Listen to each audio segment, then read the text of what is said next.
Hi guys, I'm Rachel. Welcome back to my channel. Today we're going to make one of my absolute favorite soaps, Cucumber Mojito. It's an all-natural soap and it has a nice tingly, refreshing smell and feel to it. And it's a celebration of all things green. So there's some French green clay in it, some spearmint and peppermint out of my herb garden, and several different green oils like extra virgin olive oil, hemp seed oil, and avocado oil.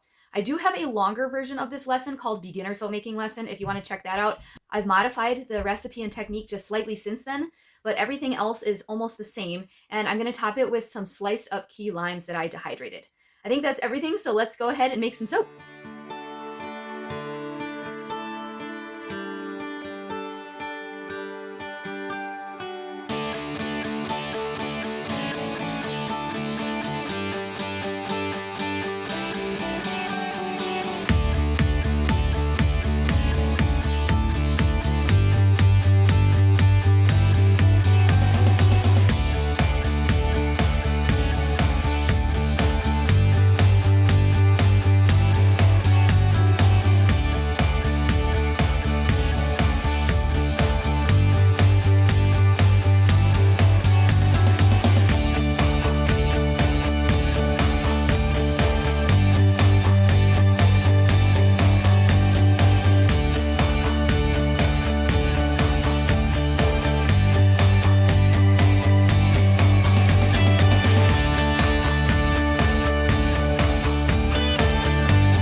favorite for sure. I like the little recipe tweaks that I did. I think it helped. This would make a really good face soap with the green clay and the cucumber juice, so I'm gonna try that when these are cured. I'm excited.